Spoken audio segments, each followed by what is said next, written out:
Welcome back to Bible Chapter by Chapter, where we walk carefully and faithfully through God's Word, one chapter at a time. In Luke chapter 14, Jesus challenged assumptions about honor, humility, generosity, and the true cost of discipleship. He revealed a kingdom that reverses expectations and invites wholehearted devotion. Now, in Luke chapter 15, we come to one of the most beloved and revealing chapters in all of Scripture. Here, Jesus responds to criticism by telling three stories about what is lost, stories about being found, and stories that reveal the heart of God towards sinners and those who believe they have no need to be rescued. Through these parables, Luke invites us to see ourselves honestly and to encounter a God who seeks, restores, and rejoices. This is the Gospel of Luke, chapter 15, season 3 of the Compassionate Savior. Now, before we begin, please join me for our opening prayer. Lord God, as we listen to this chapter, open our hearts to understand your mercy. Help us to see ourselves clearly and to receive your grace humbly and to rejoice in your restoring love. Please guide us by your Spirit as we hear your word. Amen. Now, if you'd like to read along, I'm using the World English Bible. This is Luke chapter 15. Now all the tax collectors and sinners were coming close to him to hear him. The Pharisees and the scribes murmured, saying, "This man welcomes sinners and eats with them." He told them this parable. "Which of you men, if you had 100 sheep and lost one of them, wouldn't leave the 99 in the wilderness and go after the one that was lost until he found it? When he has found it, he carries it on his shoulders, rejoicing. When he comes home, he calls together his friends and his neighbors, saying to them, 'Rejoice with me, for I have found my sheep which was lost.' I tell you that even so, there will be more joy in heaven over one sinner who repents than over 99 righteous people who need no repentance. Or what woman, if she had 10 drachma coins, if she lost one drachma coin, wouldn't light a lamp and sweep the house and seek diligently until she found it? When she has found it, she calls together her friends and neighbors, saying, 'Rejoice with me, for I have found the drachma which I had lost.' Even so, I tell you, there is joy in the presence of the angels of God over one sinner repenting." He said, "A certain man who had 2 sons. The younger of them said to his father, 'Father, give me my share of your property.' He divided his livelihood between them. Not many days after, the younger son gathered all of this together and traveled into a far country. There he wasted his property with riotous living. When he had spent all of it, there arose a severe famine in that country, and he began to be in need. He went and joined himself to one of the citizens of that country, and he sent him into his fields to feed the pigs. He wanted to fill his belly with the husks that the pigs ate, but no one gave him any. But when he came to himself, he said, 'How many hired servants of my father's have bread enough to spare, and I'm perishing with hunger?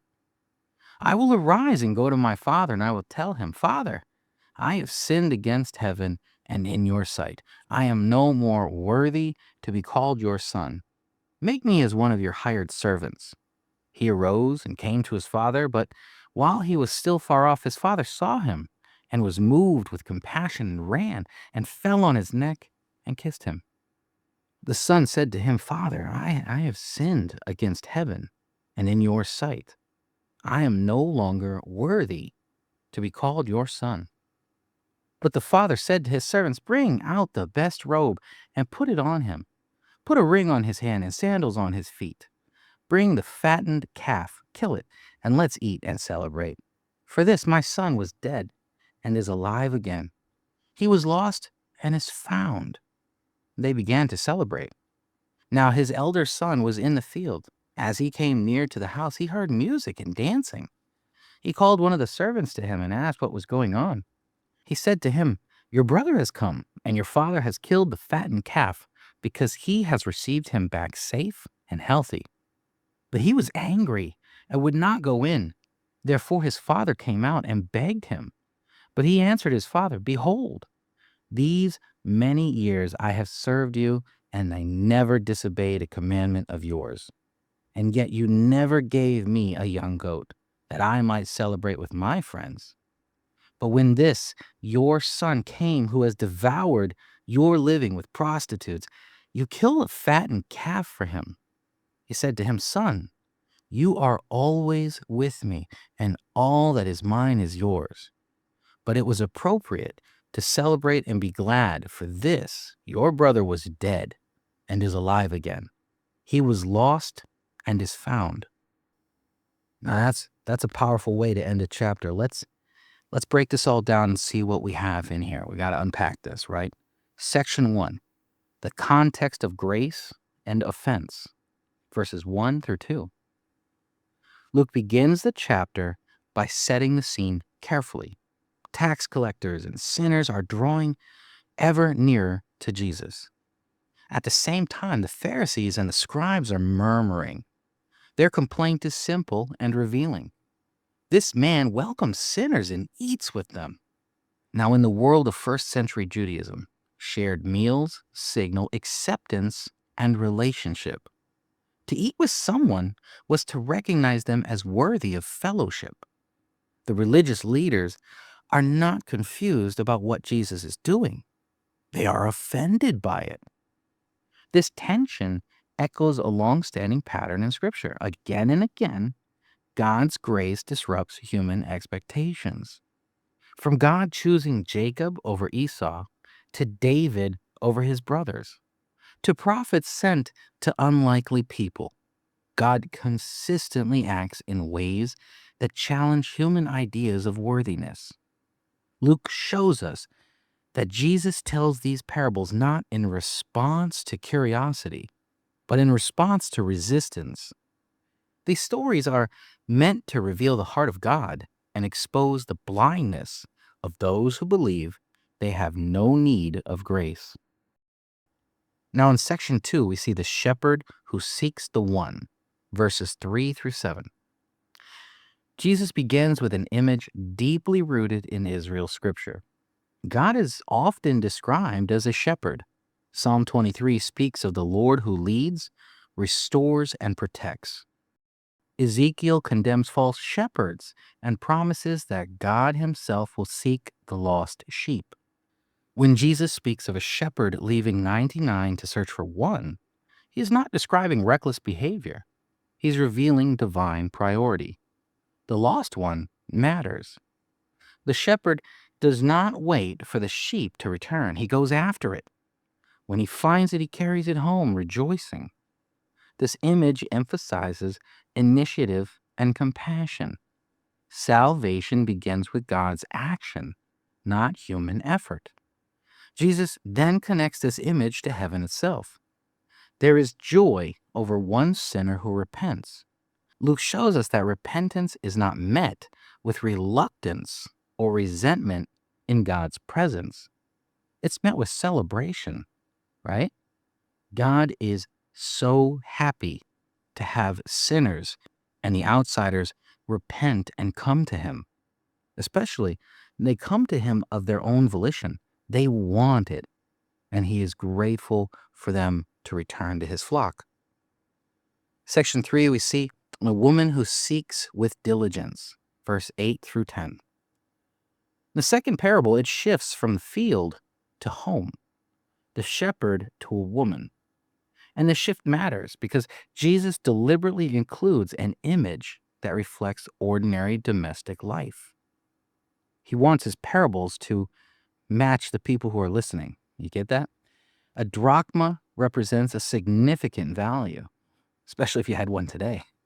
Losing one coin would be distressing, to say the least. The woman lights a lamp and she swoops carefully. She searches until she finds it.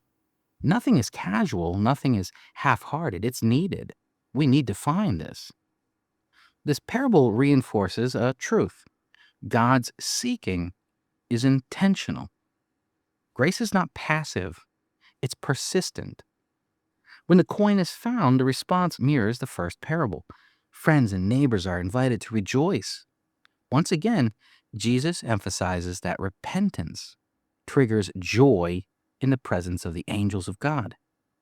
Luke wants us to see that heaven is not indifferent to human return. God does not merely accept the repentance. God delights in them. Now, section 4, we see the younger son and the cost of rebellion, verse 11 through 20. The third parable deepens and personalizes the theme. A young son asks for his inheritance early.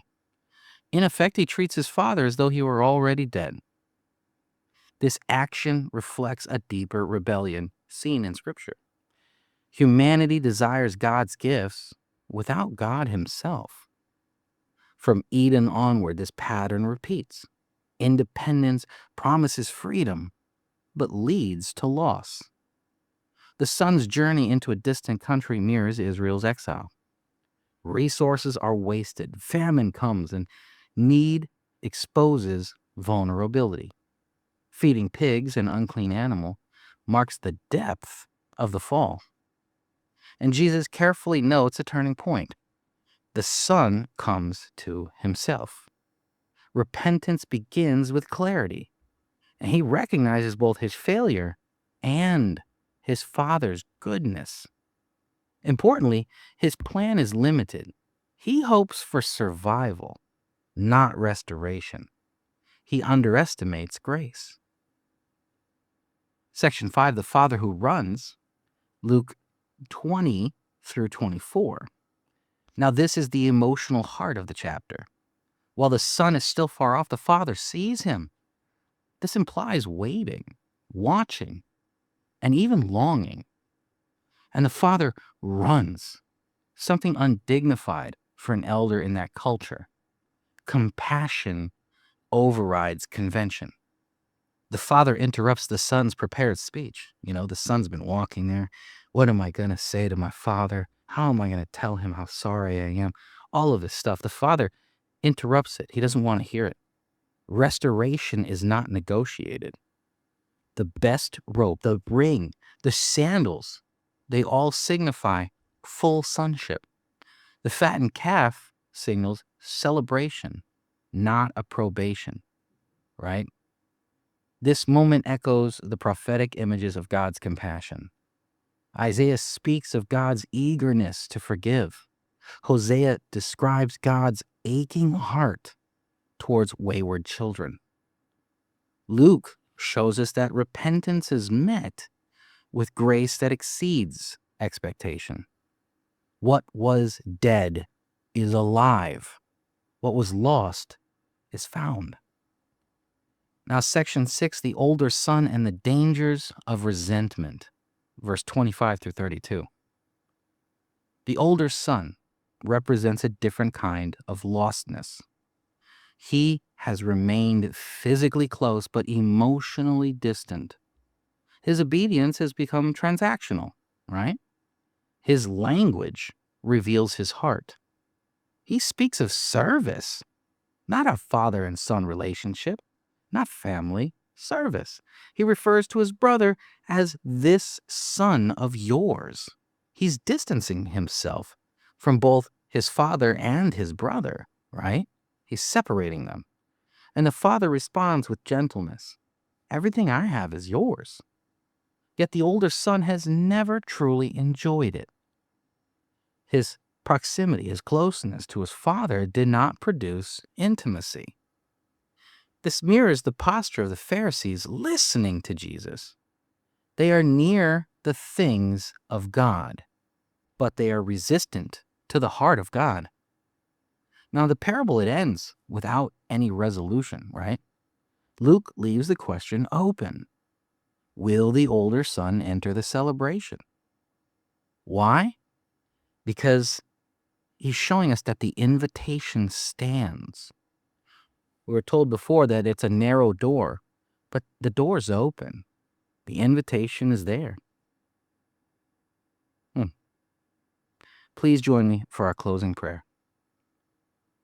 Merciful Father, thank you for seeking what is lost, for welcoming the repentant with joy, and for revealing your heart through your Son. Guard us from both rebellion and resentment. Teach us to receive your grace humbly and to rejoice when others are restored.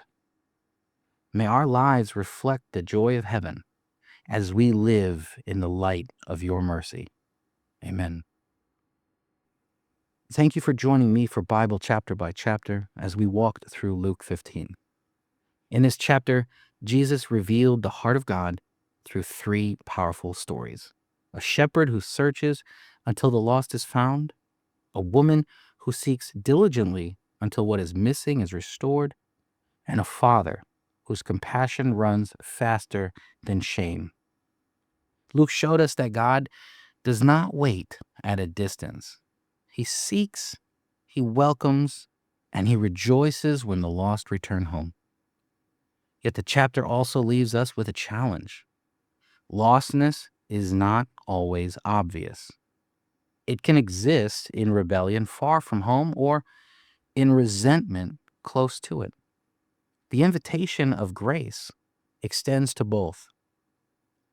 As this chapter closes, we are invited to examine our own hearts. Do we trust the mercy of the Father?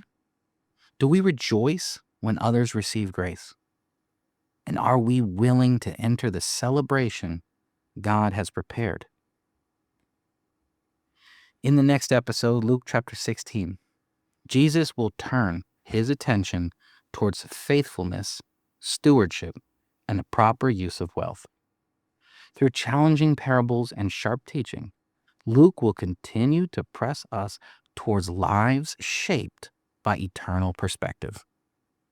Until then, may you rest in the knowledge that you are seen, that you are valued, and welcomed by a God who delights in restoration. He has the door open for you, and the lights are on, and the music is ready, and the angels are waiting. Thank you for listening to Bible Chapter by Chapter.